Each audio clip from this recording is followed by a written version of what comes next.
Bismillahirrahmanirrahim. Assalamualaikum warahmatullahi wabarakatuh.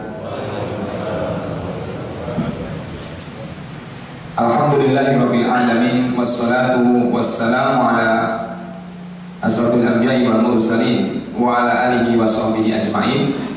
Asyhadu an la ilaha illallah wahdahu la syarikalah wa asyhadu anna Muhammadan abduhu wa rasuluhu la rasula wa la nabiyya ba'dah. Yaqulu tabaraka wa ta'ala fi kitabihil karim, a'udzu billahi minasyaitonir rajim.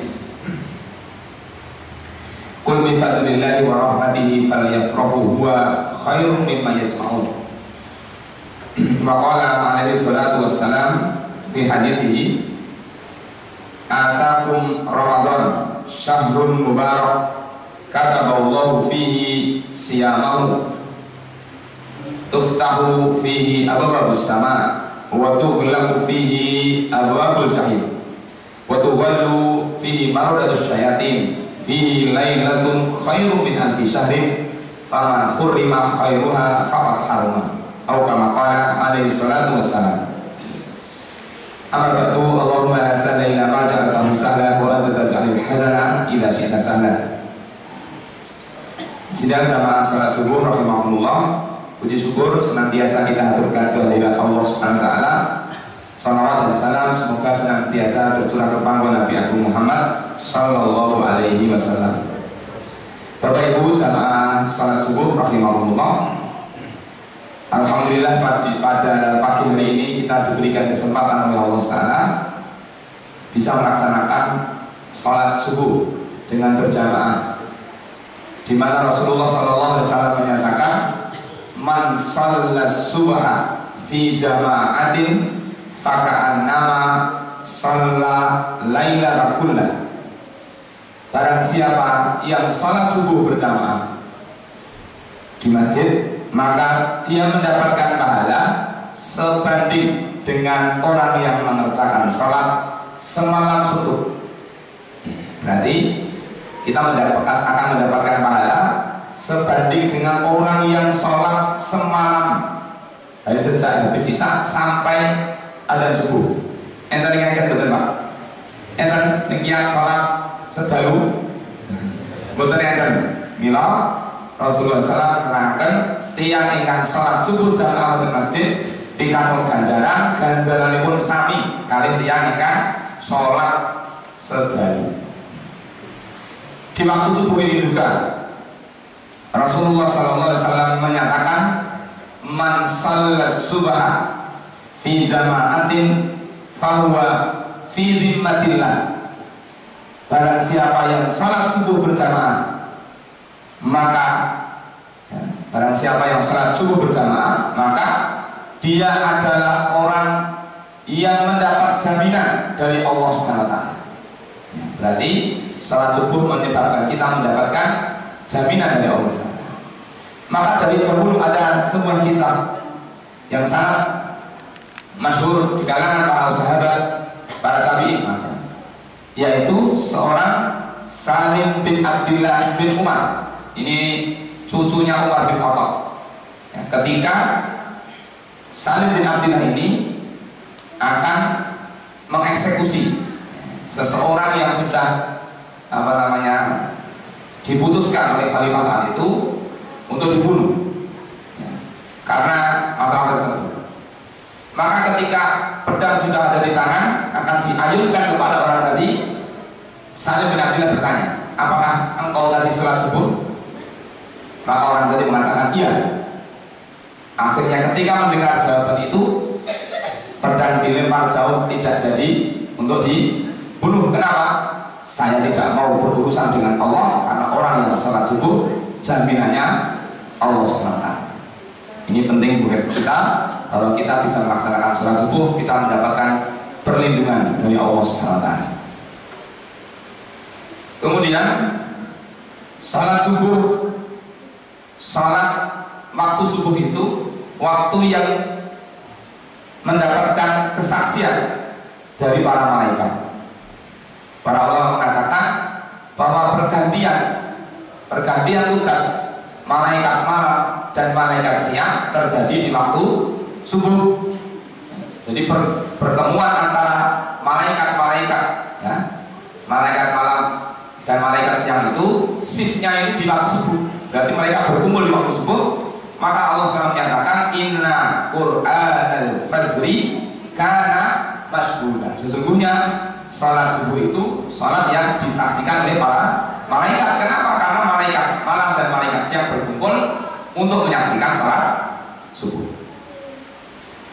Bahkan secara politik, salat waktu subuh menjadi waktu terpilih untuk menentukan strategi perang, ya. Ketika Rasulullah SAW, Allah SWT bahkan menyatakan di dalam Al-Quran tentang bagaimana pasukan kaum muslimin menyerang orang-orang kafir di waktu subuh di surat Al-Adiyat. Fal-mughirati as-subha, kuda-kuda perang yang menyerang pada saat waktu subuh. Kita pun punya sejarah, ya. Di negara kita ini dulu pernah ada penyerangan yang terjadi waktu subuh sehingga terkenal dengan serangan fajar. Bukan serangan fajar pada saat pilkades. Gitu, itu, ya. Itu. Kemudian Allah Subhanahu wa Ta'ala, ya, salah satu cara Allah mengingatkan orang yang bermaksiat, salah satu cara Allah mengingatkan orang yang berbuat dosa di muka bumi ini adalah dengan cara menurunkan azabnya di waktu subuh. Coba bapak-bapak mungkin masih ingat kisah Nabi Lut, ya, Nabi Lut. Nabi Lut itu dikirim oleh Allah Ta'ala, diutus oleh Allah Ta'ala kepada bangsa namanya bangsa Sadum, ya, bangsa Sadum. Sehingga muncul istilah sodomi itu kan karena dari Sadum. Kenapa dikirim ke bangsa Sadum? Pada saat itu orang-orang Sadum itu punya kebiasaan tidak baik. Apa? Kaum laki-laki mereka suka dengan kaum laki-laki, yang perempuan suka dengan perempuan. Nah, termasuk istrinya Nabi Lut alaihissalam itu menjadi orang yang mendukung mereka, karena mendapatkan suplai, ya, mendapatkan harta, mendapatkan perhiasan. Maka ketika mereka sudah tidak bisa diingatkan lagi, ya, diimut-imut turun, akhirnya apa? Ketika itu Allah Subhanahu wa Ta'ala memerintahkan kepada Nabi Lut dan putranya untuk meninggalkan kampung itu, karena Allah akan menurunkan azab di kampung itu pada waktu subuh. Sebelum subuh beliau diperintahkan untuk meninggalkan rumahnya, meninggalkan kampungnya.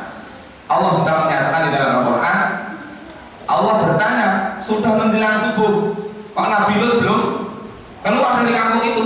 Maka Allah menyatakan, alaisa subuhu biqarib. Wahai Lut, bukankah waktu subuh sudah dekat?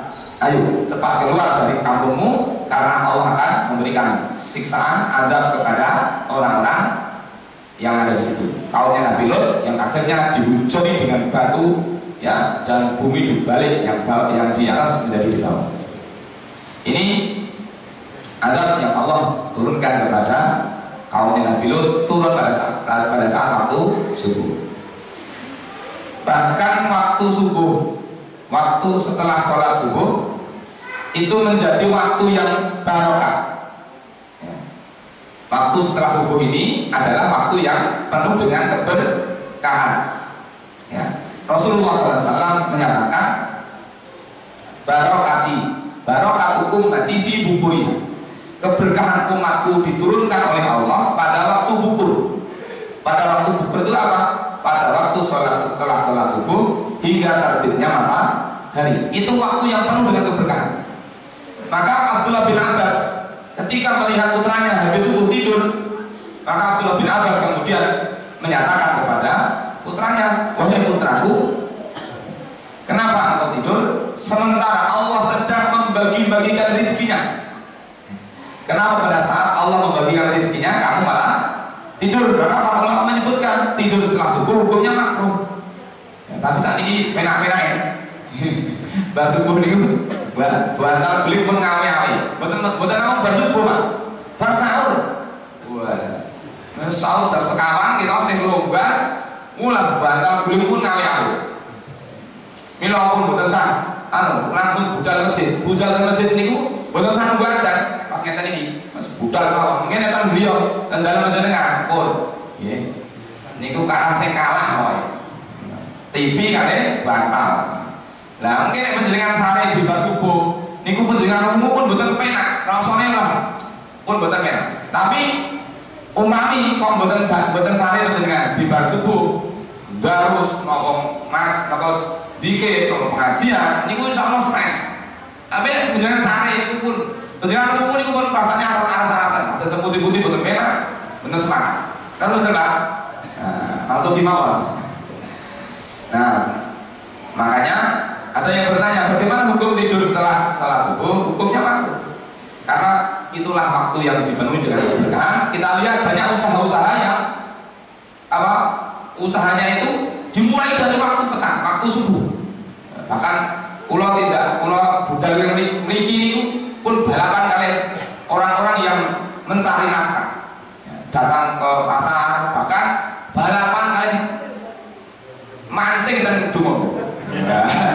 Wah, nggak disalip di motor, wes penduri kan antena. Wah, itu berarti wong mancing. Itu bola-bali mawon, itu disalip yang mancing. Mancing semangat dan niku kadang-kadang subuh malah bukan semangat. Kalah mau mancing.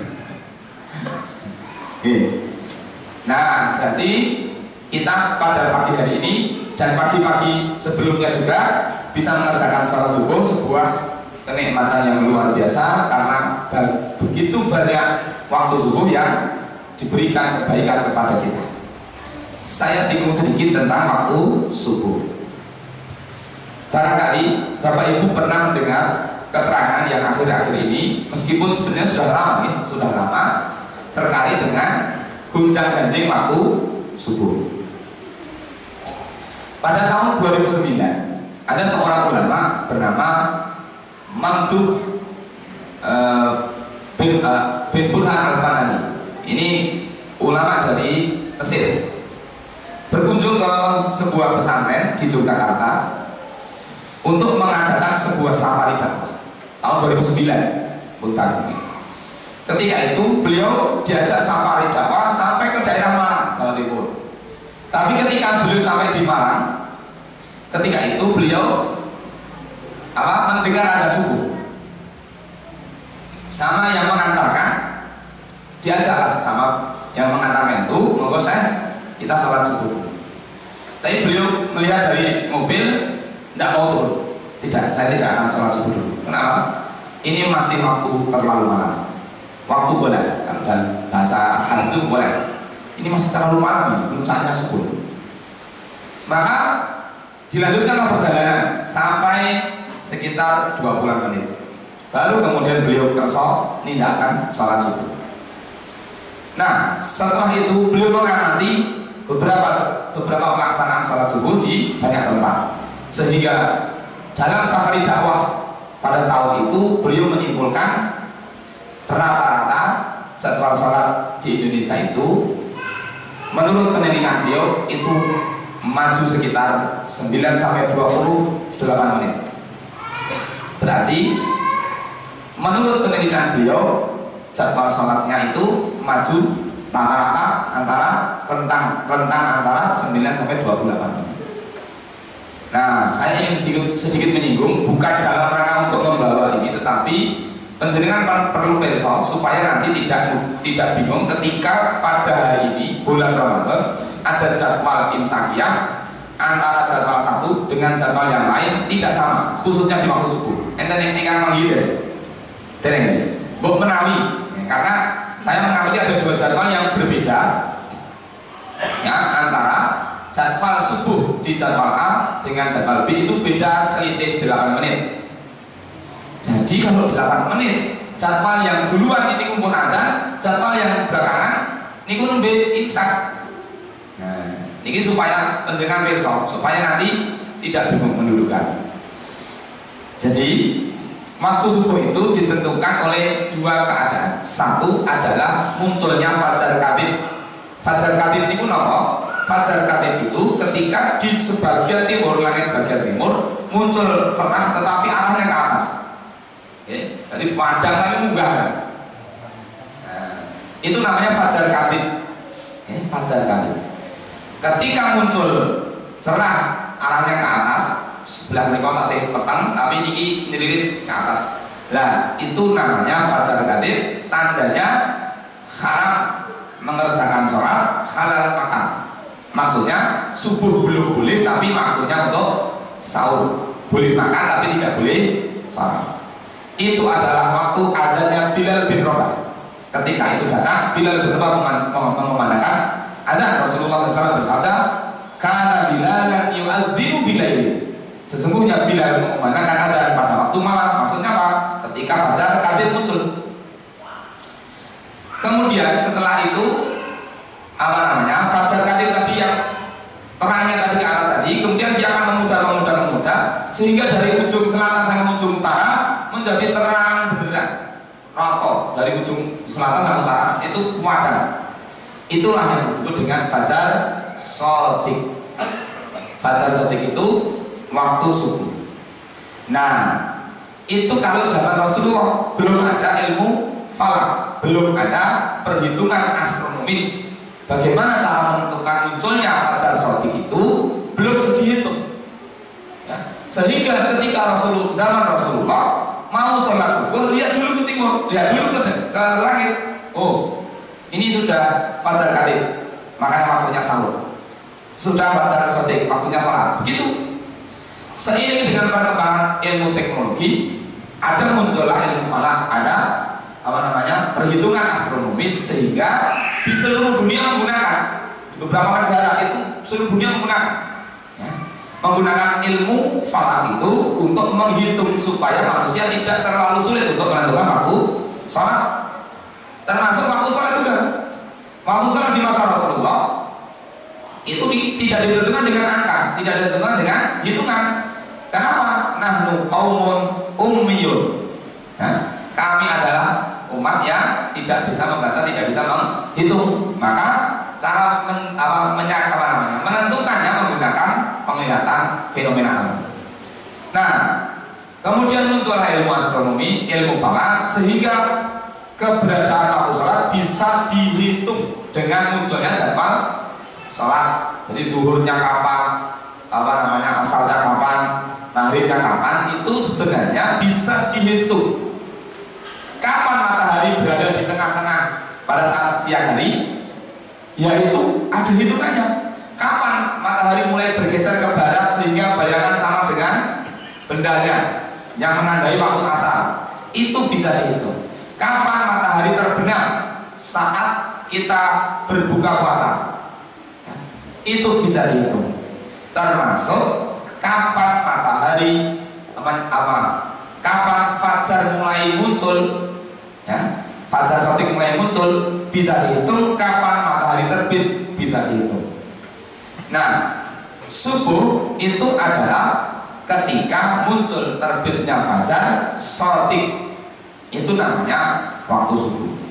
Nah, para ahli astronomi, ahli ilmu falak menghitung bahwa waktu fajar itu ketika matahari berada di bawah ufuk rentang antara 15 sampai 20 derajat minus. Jadi kalau saya buat garis lurus kan gimana? Lurus kan? Matahari ini aja jedul kan ini garis lurus ini ufuk. Nah, matahari ini pun nyenggol ufuk berarti pun terbit. Kita pesong ya. Nah, waktu subuh kapan? Waktu subuh itu dihitung dari garis lurus ini ke bawah. Dihitung dari titik sini, dibuat sudutnya berapa? Itulah yang jadi perdebatan sekarang ini. Ada yang menentukan minus 20 derajat dari garis ini di bawah, turun bawah minus 20 derajat, yang itu menjadi pegangan bapak-bapak di Departemen Agama, minus 20 derajat. Ada yang menghitung dari garis ufuk itu ke bawah, itu minus 18 derajat. Ada yang menghitung minus 15 di sebagian negara-negara daerah Eropa sana. Bahkan di Saudi itu, di Mesir itu dihitung dari garis lurus itu, dari ufuk itu ke bawah minus 18 derajat. Termasuk di Turki menggunakan pemahaman bahwa dari ufuk diturunkan minus 18 derajat. Nah, terus untuk mengkonversi derajat tadi kepada menit berapa?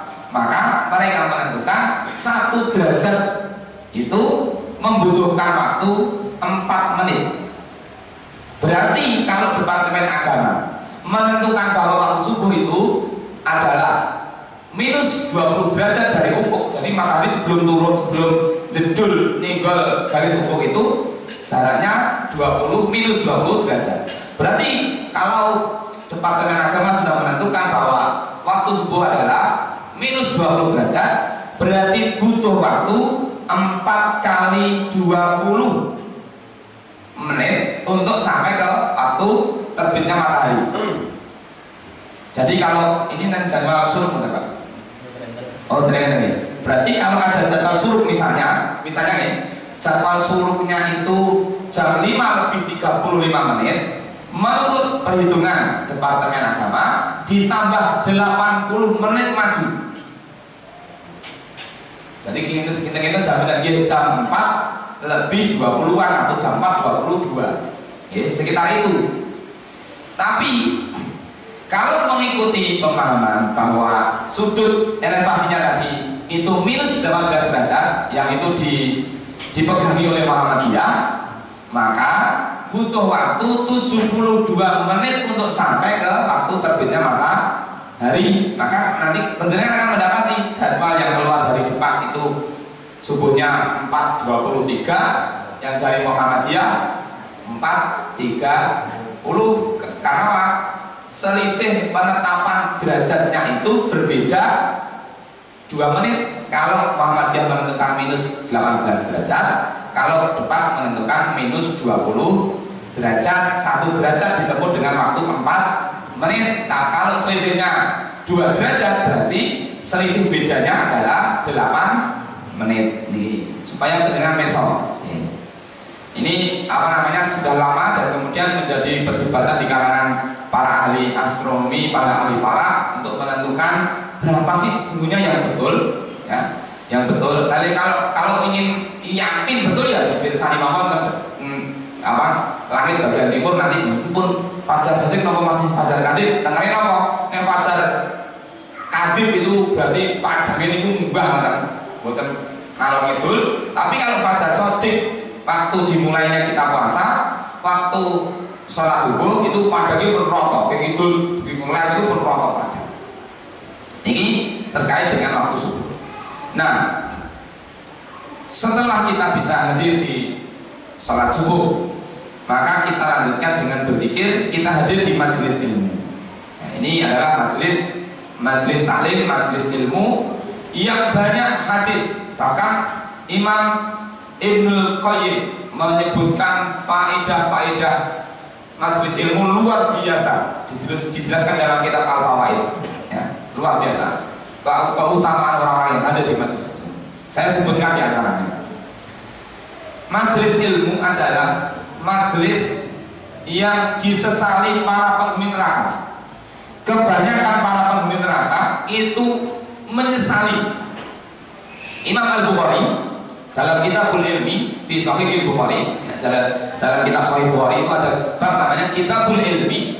Di situ beliau menyebutkan tentang penyesalan para penghuni neraka ketika beliau menerangkan tentang surat Al-Mulk, ya, di awal surat Al-Mulk, kadang-kadang dari hafal nih. Wa qalu law kunna nasma'u aw naqilu ma kunna fi ashabis sa'ir. Wa qalu, mereka mengatakan, siapa mereka itu? Para penghuni neraka, ya, orang-orang yang sudah masuk neraka itu mereka mengatakan, law kunna, seandainya kami dulu di dunia, ketika masuk di dunia, ya, law kunna nasma'u aw naqilu, kalau kami dulu di dunia itu termasuk orang-orang yang suka mendengar apa? Mendengar nasihat, mendengar ayat Al-Quran, mendengar hadis, berarti mendengar pengajian. Kalau saya dulu termasuk orang yang suka mendengarkan kasih taklim, atau kami suka menjadi orang-orang yang suka memikirkan ayat-ayat Allah, ya, suka mendapatkan keterangan. Ma kunna fi ashabis sa'ir, kami tidak akan menjadi bagian dari penghuni neraka. Berarti majelis taklim, majelis ilmu inilah majelis yang nantinya akan disesali oleh kebanyakan para penghuni neraka. Kenapa? Karena mereka dulu tidak suka datang di majelis ilmu, tidak suka datang di pengajian, tidak suka datang di majelis taklim. Kenapa? Karena kalau orang itu sering datang di majelis ilmu, sering datang di majelis taklim, di sana dibahas ayat-ayat Allah, di sana dibahas hadis-hadis Rasulullah dan keterangan-keterangan para ulama, sehingga dengan hadir di majelis taklim, hadir di majelis ilmu, maka akan paham, dia akan kenal halal-halal. Bagaimana mau tahu halal-halal sementara tidak mau datang ke majelis taklim? Mboten mira Pak. Umpama mboten hadir, dia mendengarkan dari YouTube atau mendengarkan dari radio bisa jadi, tapi mendengar saja tidak mau, ya, melihat YouTube saja yang dilihat bukan pengajian, gitu. Nah, maka dengan hadir di majelis taklim, hadir di majelis ilmu akan membebaskan diri kita dari kebodohan kepada halal dan haram. Orang yang datang di majelis taklim, orang yang datang di majelis ilmu akan tahu perintah dan larangan.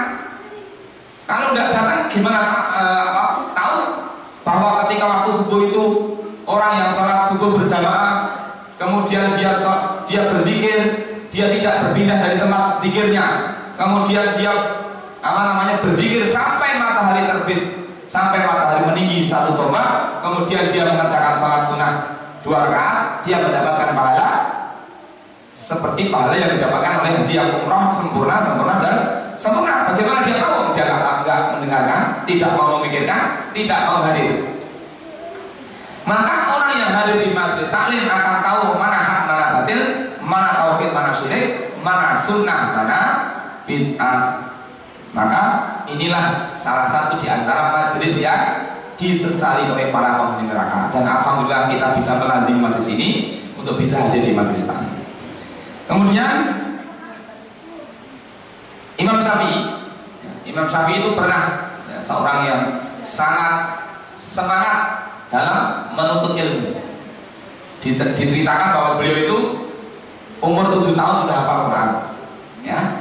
Kemudian lahir di jalur Gaza di Palestina, kemudian beliau belajar ke Irak, belajar ke Mekah, ke Madinah, ya, kepada para ulama, ya, sampai luar biasa hafalnya. Imam Syafi'i itu orang yang hidup dalam keadaan miskin. Jadi ketika teman-teman belajarnya itu bawa pulpen, ya, nah, dulu mungkin nggak ada pulpen, alat untuk menulis. Beliau tidak punya, beliau nggak punya apa. Tapi beliau mendengarkan apa yang disampaikan oleh gurunya Imam Malik bin Anas. Ketika teman-temannya menulis, beliau cuma pakai jari, kemudian dikasih ludah, kemudian pura-pura nulis, nulis. Akhirnya Imam Malik kan banyak ini, aneh sekali ini murid saya yang satu. Ya. Kemudian ditanya apa buktinya? Nah, apa buktinya? Makanya Imam Syafi'i mengatakan al ilmu saydun wal kitabatu quyudu. Ilmu itu adalah binatang buruan dan menulis adalah ikatnya, tali pengikatnya. Gitu. Tapi Imam Syafi'i nggak punya tulisan, bagaimana mau mengikat? Ya. Makanya Imam Malik bertanya, mana buktinya kamu itu mendapatkan apa yang aku ajarkan? Maka Imam Syafi'i kemudian menjelaskan, mengulang apa yang disampaikan oleh Imam Malik dari awal sampai selesai tanpa ada yang terlewat. Karena semua yang diucapkan oleh Imam Malik langsung hafal. Kan hebat banget Pak. Itu betul nih Pak. Berarti kurung langsung hafal. Langsung melok banget. Berarti butuh tulisan. Panjangnya nulis setengah apa? Kan enten nih. Lari pinter itu jumlah guru turu. Dengan kualitasnya ditambah ngerti apa? Saking pinter ini. Ya saking pinter ini. Nah Imam Syafi'i itu mengatakan manfaatahu ta'lim waqta syababihi fakabir alaihi arba. Barang siapa yang melewatkan waktu taklim, waktu majelis ilmu, tidak mau mendatangi majelis ilmu ketika dia muda, ketika dia longgar, kok tidak mau mendatangi majelis ilmu, fakabir alaihi arba'an, maka takbirlah untuknya 4 kali. Berarti gimana? Orang yang tidak mau hadir di majelis taklim, tidak mau hadir di pengajian, boleh diundangi oleh mau urun repot alasannya. Menurut Imam Syafi'i, jika takbir yang sekawan, ya, sudah dianggap tidak ada. Saking luar biasa Imam Syafi'i. Nah, gini. Nah, Bapak Ibu jamaah rahimahullah, hari ini kita masuk di hari keempat di bulan Ramadan. Di bulan Ramadan hari keempat. Banyak cara Allah Subhanahu wa taala untuk memahamkan kita tentang kehebatan, kebaikan bulan Ramadan. Kadang-kadang kita ini diberikan ayat atau hadis itu diterangke. Niku kadang-kadang bukan mudeng, Pak. Susah mudeng. Contohnya apa? Ya ayyuhalladzina amanu kutiba alaikumusiyam. Ya, kama kutiba alal ladzina min qablikum la'allakum tattaqun. Wahai orang beriman, diwajibkan atas kalian melaksanakan ibadah puasa. Berarti Allah telah mewajibkan kepada kita melaksanakan ibadah puasa. Tapi ternyata masih banyak saudara-saudara kita yang tidak puasa. Bahkan boten kosong melu buka bersama. Mulai buka bersama kalian cah-cah kok gojek. Sing ora poso ya itu. Lah pripun Pak? Saniki esuk melu sahur. Mengke amal mlebu warung. Ya. Mengke dilapi pun resik niku sore. Wah. Melu buka bersama. Ya kula teng sekolah kan cah-cah ngoten kok mboten poso. Ya mboten poso. Lah bapak kula kan mboten poso ora poso. Apa itu? Kancane sapa langsung sahur nek kancane. Ya karena keluarganya memang belum. Nah, ini ada orang yang tidak paham. Maka Allah SWT membuat cara bagaimana supaya perintah larangan ini sampai dipahami oleh manusia. Makanya ada sebuah buku berjudul Ar-Rasulul Al-Mu'allim. Rasulullah SAW itu seorang guru. Bagaimana cara Rasulullah menerangkan hukum-hukum ini kepada umat. Nah, salah satu cara Allah untuk menjelaskan syariat ini, menjelaskan perintah dan larangan ini adalah dengan cara membuat analogi, mengkiaskan, menggambarkan.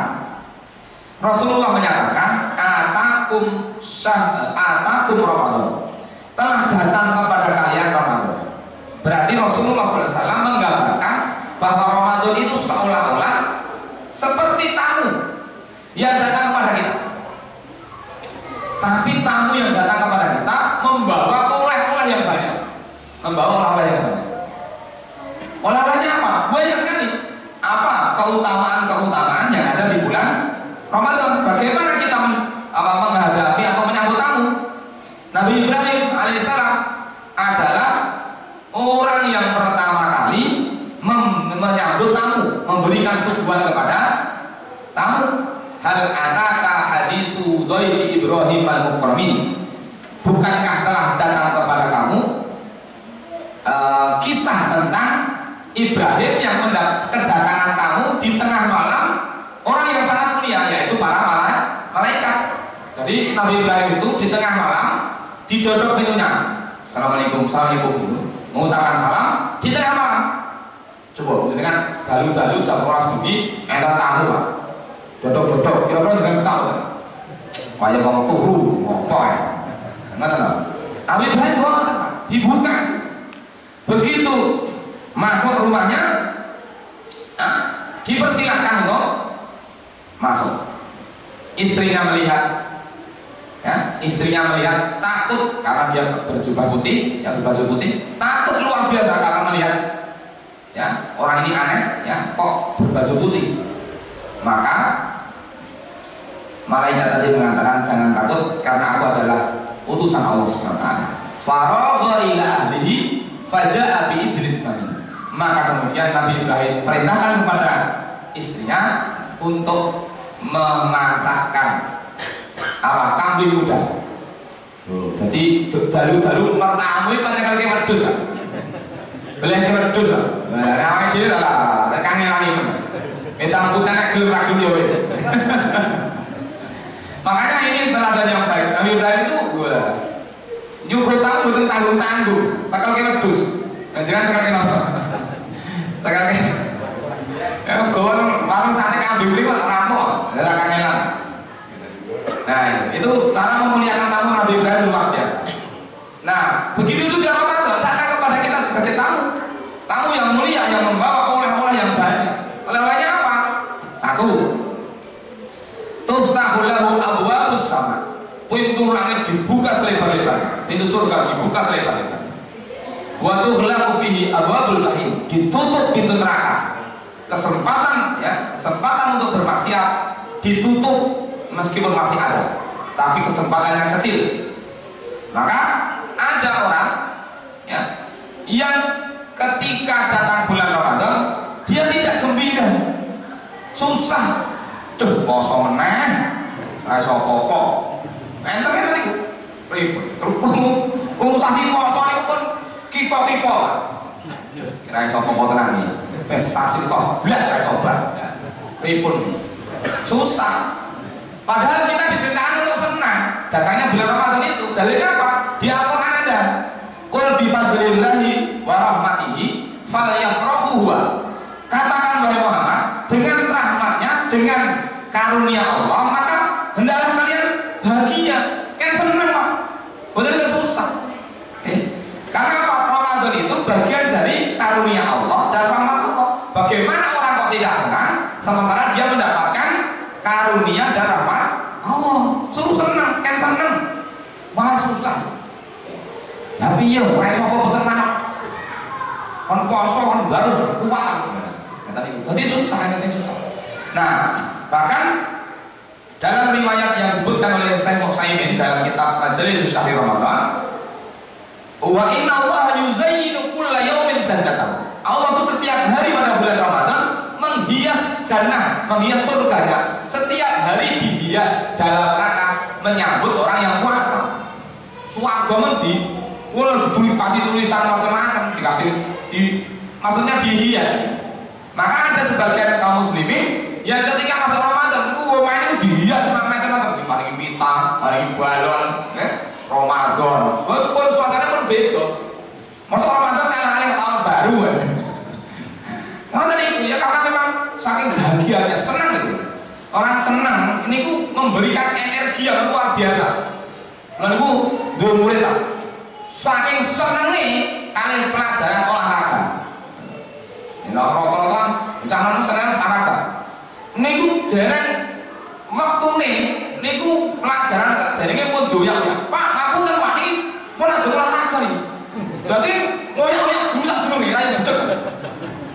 Anu ini pakai panggung lapangan, nggak salah nih. Mau ini betul lagi kok balik. Aja olahraga.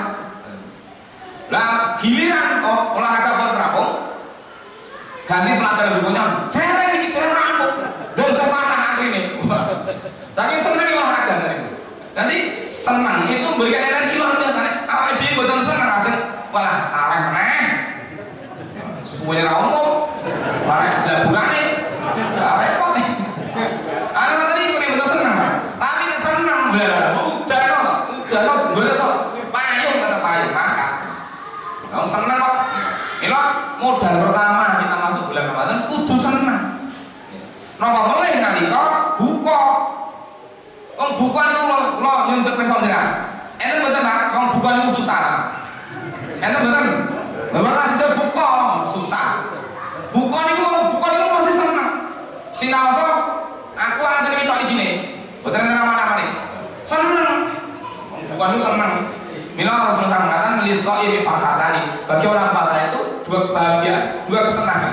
Senang ketika dia berbuka, saking senang. Saking senangnya lari setelah maghrib mana tadi. Lah orang supaya ngarapan saya apa? Wes, tangan haus numpah itu. Wes potong gede kok. Wah ini wong besi balik garjo niku saking awan jam 2 niku panas entak-entak nonton LP gini loh. Gas itu ijo-ijo niku ketok degan nih. Ijo-ijo degan wis teko. Ora saking lemes,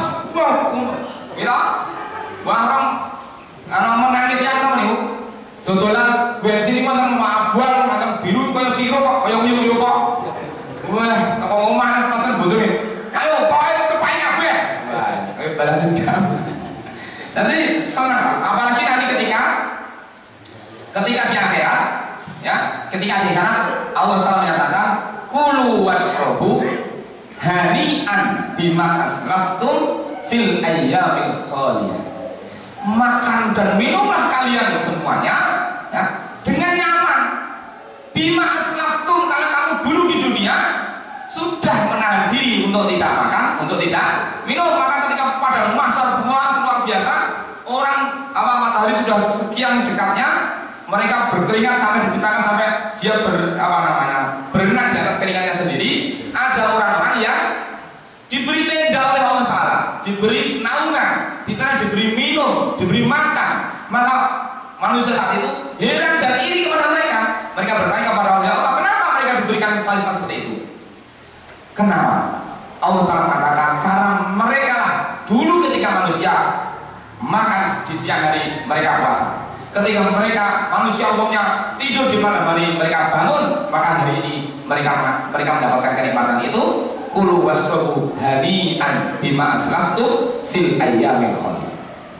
Mila, monggo kita bersama-sama menjaga niat. Modal pertama ketika kita ini masuk bulan Ramadan harus senang dulu, karena Rasulullah SAW memberikan pernyataan seperti itu, dan Allah sendiri juga menjelaskan bahwa kita diperintahkan untuk senang karena Ramadan bagian daripada karunia dan rahmat Allah yang diturunkan kepada kita ini. Bapak Ibu jamaah rahimakumullah, sudah 40 menit saya matur mboten prayogi matur kata. Mugi-mugi ingkang sekedhik menika nambahi semangat ing kula panjenengan ibadah mengenai bulan Ramadan.